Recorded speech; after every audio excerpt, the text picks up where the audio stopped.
What's up guys, Gemma here and back again for another pickups video, and today it is going to be the haul from the retro video game market yesterday.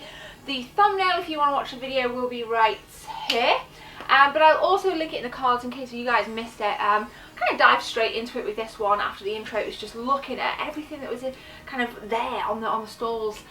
So you guys will actually get a really good look at the kind of things that were on offer. Some of you went, some of you didn't.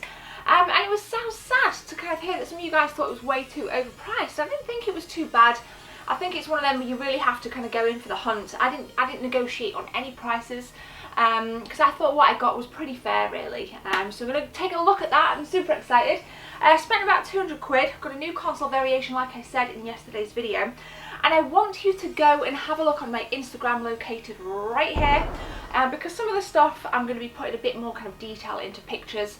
So not so much kind of close-ups in this video, although we'll do a few, but more detail over on my Instagram. So I'm loving Instagram, just want to say that right now. So thank you to everybody that I bought from yesterday. Thank you if you said hi as well. It's nice to see some of you, nice to meet some of you. And without further ado guys, let's take a look. It is time for some retro game pickups. Let's go. First up then is my new N64 variation. I've put the cables away. I don't think there's any point in showing these. I saw this instantly and knew I was going to have it. Wasn't too fussed about box. I paid £60 for it, which I didn't think was too bad, and I cleaned everything up really nicely last night, so this is really immaculate. It is a PAL, I double checked that, although I do have quite a hefty collection of NTSC N64 games, so it wouldn't have bothered me either way if this was PAL or North American, but it is PAL. And I think I'm going to go in for all of the transparent N64s as you know, part of the collection.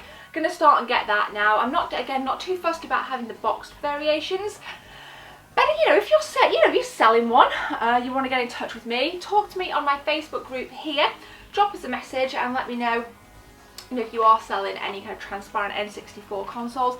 Let me know. I do have the purple one as well that I bought at a gaming market a couple of years, it's about a year and a half ago now. So not too bad, really happy. I think it's my 4th N64. Love this colour, love this kind of transparent green, absolutely beautiful. I'm so stoked with it guys, and let me know what you think. Do you think 60 quid is fair for this unboxed? I don't think it was too bad, so super stoked, nice and clean. We're going to show you the games now. Got a couple of magazines as well, so we'll dive to games next. So I said I'd dive to games, but like I said, picked up a couple of magazines, so I'll just get these kind of shown. Really nice condition. Old Nintendo magazines, priced at £2.95, and I remember these incredibly well. It was, I think I must have been a teenager when it was this price. There's no date unfortunately on these magazines as to when these came out. I mean, it's got N64 stuff on it, so you're probably looking at kind of the mid-90s onwards really. So really nice. I think I paid £1.50 each from the chap I got these from. Shout out to you if you're watching, very nice guy. I buy quite a bit from him actually at all the markets that I go to. So super stoked to have them. Always like to pick up a couple of magazines when I go to markets. It just adds that little bit of variation for me. Don't buy Nintendo magazines now. The only magazine I'll buy now is Retro Gamer. But with your retro stuff like this, I'm all about that. So now we're definitely going to games. I'm going to put these down and show you what I got. First up then is a copy of a game that I went in specifically to get. Somebody already said that I paid way too much for it, but for me it's a buyer's market and I was quite happy with it. Again, there'll be additional pictures of this online because on my Instagram, because I think the condition's really worth it. It is Cooler World, which I've been after for a while, and I've ummed and ahed at various markets, and I've seen this go for upwards of £50. I paid £45, which arguably is top end for this, but it's a phenomenal game. It's quite rare and it's really awesome, and if you're not familiar with it, it's kind of like a bit of a kind of 3D puzzle game, and you have a beach ball, and the aim of the game is to collect a key and find the exit whilst dodging various obstacles. You can turn the maps become kind of isometric, like I said, 3D kind of puzzle game. Loads of obstacles, can be very tricky in parts, very unique game. And if you remember the old demo discs, there was a demo of this which my brother actually had way back when. I don't remember what demo disc it was on PS1, but it had this, and we did end up getting this when it did come out. So super stoked, very happy to have this in my PS1 collection. And I don't care that I paid 45 quid for it, because like I said, it's a buyer's market, and if you want something, you're going to pay for it. So this is my first pickup. I'm going to show you another PS1 pickup now. And I'm surprised that I didn't have it in my collection with all of these games around me. I did not have Crash Bandicoot in my collection. Unfortunately, it's not the double case, but that's absolutely fine. I paid £15 for it, so it's not too bad, because for a single case copy of Crash Bandicoot, and again, I'm talking as a collector here rather than actual kind of player of the game and the love for it. So as a collector, you can probably expect to pay £20 upwards. Now, I did have a really good look around for this at the market, and there were loads of copies. This was the cheapest. The disc does need a bit of a clean, but I can get that done. That's absolutely no problem. It doesn't include the demo disc, unfortunately, but I think £15 for a single case isn't too bad. So when people were talking about the prices and being absolutely crazy, you've just got to have a little look around, and you can find things that little bit, you know, more fairer, I guess. I did see this for 25 quid as well. I saw it for 15, which was this, then 20 was the majority of like the most popular price, and 25 was the top price that I found for Crash Bandicoot at the market. Let me know what you think these are worth. What would you pay? Or let me know if you were selling them, what would you charge? Because it'd be interesting. It's okay, I was kind of, you know, pointing fingers at retailers saying that they're too expensive, but what would you sell Crash Bandicoot and Cooler World for? Smash them comments below, guys, and let me know. Next up, got some 16-bit goodness with the SEGA Mega Drive. Now again, as with Crash Bandicoot, it was a game that I kind of searched high and low for, and the most popular price was £40 complete. Now, it was a lady that I spoke to, and she recognised me from me buying something and watching my YouTube video of February's gaming market. And I think I bought Donkey Kong Country on the Game Boy, and I bought Pokemon Ruby on the game. I don't remember what it was, which Pokemon version it was. And she remembered me, so shout out to you. Excellent prices, phenomenal stock. And I picked up from her Outrun on the Sega Mega Drive, box complete for £20.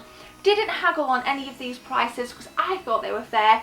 And sometimes if I'm bulk buying, I will haggle on prices. And I heard a lot of other customers saying, would you do this for 10, would you do this for 15, you know, on games they were buying. And I think that is absolutely fine. I really do think haggling is fine, and I've said that in tips before about kind of buying retro games. I think it's fine. But I thought 20 quid for this was fair, and it's in really good condition. So I'm really flipping happy with that. I'm like super stoked. I really enjoy Outrun on the Sega Mega Drive as well. It's one of the releases that I do really love alongside the original. You know, I loved it. I just love every kind of, you know, variation of Outrun. Awesome on PSP, 2006 Coast to Coast. Absolutely mint game. So let me know if you think 20 quid is worth it. I'm going to show you some more Mega Drive stuff now. Picked this one up for 8 quid, Virtua Fighter 2. Is it missing manual? Yeah, it's missing manual. But I thought for 8 quid it wasn't too bad. And again, it was nice to kind of grab a game that, for me personally, pretty odd, but I don't see it around a lot. And I think it was somebody that, I don't think it was a specific shop that was selling this. It looked like a kind of a stall where people were just selling their bits from maybe their personal collection. So 8 quid on Virtua Fighter 2. And finally, picked this up because, and I'm yet to read it, but I have had a quick flick through this month's copy of Retro Gamer magazine, and it does go on in there to talk about arch rivals. Now, when I bought the N64, I picked this up as well. This was priced at 8, and that was priced at 60. The guy, so 68 quid, the guy just said give me 60. So thank you again to yourself if you're watching. I again didn't catch the name of the store there. But yeah, it's kind of like a bit of a goofy basketball game really, and I do remember it pretty well from back in the day. So nice bit of a nostalgia punch there. With some arch rivals, we ain't done yet. I'm going to show you some more stuff, and as ever guys, let me know what you think in the comment section below. Now, with the recent remaking of Wonder Boy on the PlayStation 4, The Dragon's Trap, I figured it quite fitting to install it into my own Master System collection, as I'm really enjoying it on the PlayStation 4, and I love the fact that you can switch between the current graphics and the retro style graphics. This was £12. Now it's missing manual, but it does have the old Master System poster in there, which I'm sure a lot of you will be very familiar with. Again, I'll smash the poster on eBay so you guys can take a look if you're not familiar with it. So I do need a copy of the manual, but I was pretty happy to pick this up for £12. I think, again, it was fair. And then I think it was this and Virtua Fighter 2 that I bought from the same store, so I was really pleased to see that. This was going upwards of 20 quid from what I was seeing, and I paid 12 for it. But again, missing manual, but I'm gonna look to kind of find the manual at a different market. There was odds and ends stores with manuals in, and I did have a look for it, but I didn't see it. But maybe next time, guys, who knows? I'll just have to keep an eye out. Finally, I wanted to leave with an N64 game because I've got my new green transparent N64 console, and it was my last purchase of the day, so it seems quite fitting that I'm showing you guys last here. It was from a Direct Deals or Lease Deals, whatever the store is called. Great store, by the way. Jet Force Gemini on the Nintendo 64, a game that you guys have been requesting that I need to buy. And I was saying to myself, do I have it? Do I have it? I had a look on my phone at the pictures of my collection, and I didn't have it, and it was £20. It is box complete, so I'm super happy. It was in a protective case as well, so I always like that extra kind of tidbit, because you know that things have been well looked after, and I could visibly see that it wasn't overly damaged anyway. Love Rare from the Nintendo 64 days, the likes of Diddy Kong Racing, you know, Banjo-Kazooie, they pumped out a ton of awesome games. So I just wanted to pick this up because it's probably one that I'm going to be playing on my brand new N64 variant there. So I'm really happy overall, and that concludes the pickups, guys. Let's conclude. So I love a good retro gaming haul. I love showing you guys my collection as it continues to grow, and as the channel continues to grow as well. So thank you so much for the support. I'm eager to hear what you guys picked up, and some of you have actually been telling me on yesterday's video of the actual market itself. So thank you. Thanks for sharing what you guys picked up. I love knowing your thoughts on things. I really, you know, care about your opinion, and I do listen to what you say. So thank you so much. Hopefully I may stream later. I'll see how I feel with time, but nonetheless, guys, hope you're having a beautiful day. Keep an eye out for this week's video. I'll see you on stream later in the week, but my name is Gemma. Have a good one. Take care. See you soon.